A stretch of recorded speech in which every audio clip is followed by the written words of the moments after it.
Yesterday, reportedly, border agents encountered a cartel gunfight. And, well, after you heard, the Mexican authorities showed up. They found 10 IEDs at the border. The Taliban and Iranian militants used to use IEDs, improvised explosive devices, against American soldiers with devastating results. It's not surprising. We've been talking about treating the cartels like terrorists, like militaries, for more than a year now. Chris is here. I was actually most surprised in the whole story by the fact that the Mexican military even showed up. Yes, help me understand it a little bit. So do they believe that these were cartel cats that were going to fight with each other using the explosives, or do they think they were cartel guys trying to smuggle them into America?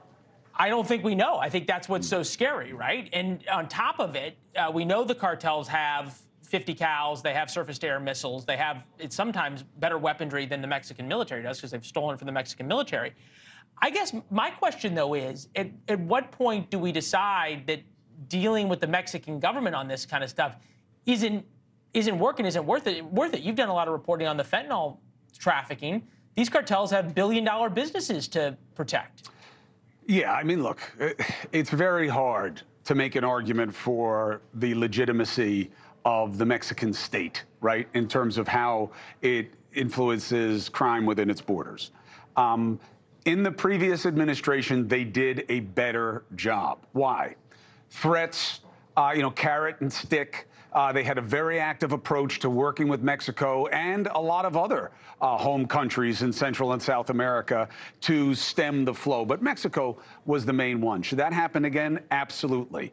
I am with you here when it comes to treating the cartels as terrorists, terrorist organizations. Here, I worry about it because we have all of these legalities about terrorism in this country that might make it a little hard. Right. But look. Well, there's a difference between treating them like terrorists and declaring them terrorists. Yes. There's but you speaking of terrorists, talked last night. I think it was the first 9 minutes of your show. It was incredible television. Anybody who hasn't seen it, it's on War Notes. It's on your Twitter account.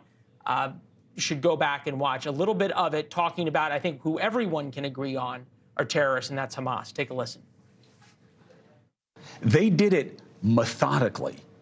You hear it in the voices, the commands, the ease, the excitement of finding and mutilating victims, being told, let them play with it.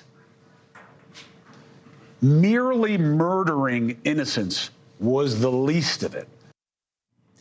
That was your response after watching the 46-minute tape that the Israelis have been showing of unaired footage of what happened on October 7th.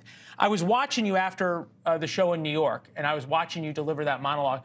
I thought a couple of times I saw your eyes get watery, your voice almost break, and I'm wondering 24 hours later if that emotion is still there and other thoughts now that you've had a chance to sleep on it that you have.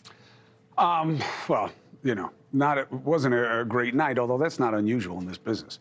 But it never goes away from me. I think it's one of the, one of the greatest strengths and weaknesses that I have, which is I feel all of it. It all matters to me, and it's never stopped. It's what got me into the business, and it's what's kept me in the business. And in a situation like this, it's not just that I had missed, because frankly, they hadn't showed us, and no one had given us the context when we were in Israel. The bodies that we were seeing that had been burned were not random incidents, that this was an actual big part of the planning and the execution.